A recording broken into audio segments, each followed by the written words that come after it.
রাজ্যের হাসপাতালগুলোতে বর্তমানে সব ধরনের অপারেশনের ব্যবস্থা রয়েছে। শীঘ্রই লিভার প্রতিস্থাপনের বিষয়ে আসার কথা শোনালেন মুখ্যমন্ত্রী মানিক সাহা। আমতলীর বাইপাসে institute of north east nursing সায়েন্সের একাডেমিক ও হোস্টেল বিল্ডিং এর উদ্বোধন।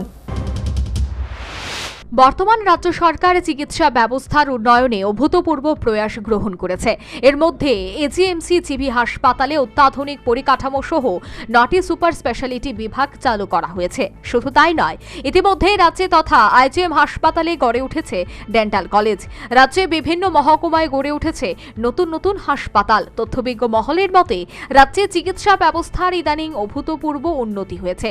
এই পরিস্থিতিতে বৃহস্পতিবার north east institute of nursing সায়েন্সের একাডেমিক এবং হোস্টেল বিল্ডিং এর আনুষ্ঠানিক উদ্বোধন করেন মুখ্যমন্ত্রী মানিক সাহা। আমতলী বাইপাস রোডে সাইবাবা মন্দির সংলগ্নে north east institute of nursing সায়েন্সের নতুন একাডেমিক এবং হোস্টেল বিল্ডিংটি নির্মাণ করা হয়েছে। সম্প্রতি পদ্মশ্রী সম্মানে ভূষিত শান্তিকালী আশ্রমের অধ্যক্ষ চিত্ত মহারাজকে সঙ্গে নিয়ে মুখ্যমন্ত্রী মানিক সাহা ফিতা কেটে নবনির্মিত এই ভবনের উদ্বোধন করেন।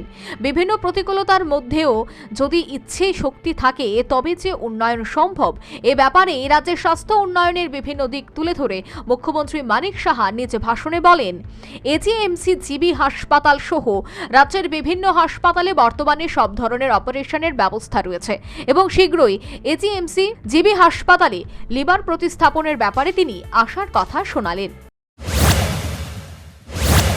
সেই ব্যবস্থা সেখানে আছে।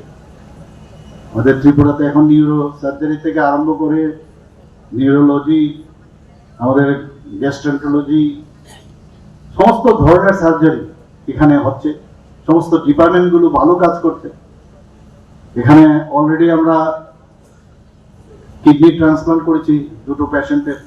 আগামী দিন বিরাট লাইন হয়ে গেছে এবং 1 পয়সাও কারোর দিতে হয়নি, না পেশেন্টের দিতে হয়েছে, না যিনি রেসিপিয়েন্ট বা যিনি ডোনেট করেছেন কাউকে 1 পয়সা দিতে হয় না। আমরা পুরো খরচা আমরা বহন করি।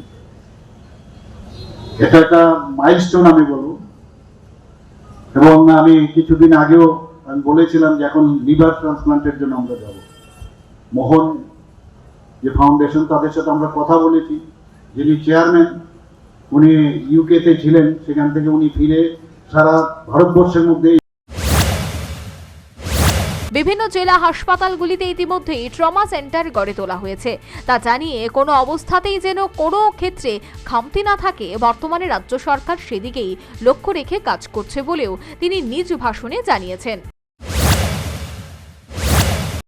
কোনো জায়গার মধ্যে কোনো খামতি যেন না হয়, তো সেই কাজগুলো আমরা করছি। এখানে আজকে ডিস্ট্রিক্ট যে হসপিটালগুলো আছে সেখানে ট্রমা সেন্টার অলরেডি আমরা শান্তির বাজারেই বলুন, সাউথেই বলুন, গোমতী ডিস্ট্রিক্টই বলুন, আমাদের ধলাই ডিস্ট্রিক্ট বলুন, ধর্মনগরে আমরা এর মধ্যে নর্থে আমরা করবো। সব জায়গায় আমরা ট্রমা সেন্টারগুলোকে আমরা অনেক বেশি স্ট্রেংথেনিং করছি, যাতে করে ট্রমা সেন্টার যখন একটা ইনস্টিটিউশনে থাকে তার কিন্তু লাইফ সেভিং মানে খুব ইজিলি লাইফ সেভ করা যায়। তো ইনফ্রাস্ট্রাকচার ডেভেলপ করছি। ডক্টরসও এখানে প্রচুর এখন বেরোচ্ছে আমাদের এখানে, প্রায় 96, এখানে আমাদের প্রায় 86 থেকে 90-র মতো এখন স্পেশালিস্ট আমাদের আগরতলা গভর্নমেন্ট মেডিকেল কলেজ থেকে বেরোচ্ছে। টিএমসি থেকে অনেক সুপার স্পেশালিস্টরা বেরোচ্ছে। এমসিএইচ এর কথা এখন আমরা চিন্তা ভাবনা করছি যে আগরতলাতে এমসিএইচ করা যায়। শুরুতে প্রদীপ জ্বালিয়ে মুখ্যমন্ত্রী মানিক সাহা অনুষ্ঠানের সূচনা করেন। অনুষ্ঠানে অন্যান্যদের পাশাপাশি শান্তিকালী আশ্রমের অধ্যক্ষ পদ্মশ্রী চিত্ত মহারাজ সহ মেয়র দীপক মজুমদার এবং বিশিষ্টরা উপস্থিত ছিলেন। North east institute of nursing সায়েন্সের নবনির্মিত একাডেমিক ও হোস্টেল বিল্ডিং এর আনুষ্ঠানিক উদ্বোধনের পর মুখ্যমন্ত্রী সহ অন্যান্য অতিথিরা পুরো বিল্ডিং চত্বর ঘুরে সমস্ত ব্যবস্থা পর্যবেক্ষণ করেন। আমতলী বাইপাসে north east institute of nursing সায়েন্সের নবনির্মিত একাডেমিক এবং হোস্টেল বিল্ডিং উদ্বোধনে রাজ্যের স্বাস্থ্য এবং চিকিৎসা পরিষেবার উন্নয়নের ক্ষেত্রে নতুন এক মাইলফলক বলে সংশ্লিষ্ট বিশেষজ্ঞ মহলের অভিমত। Bureau report, news vanguard.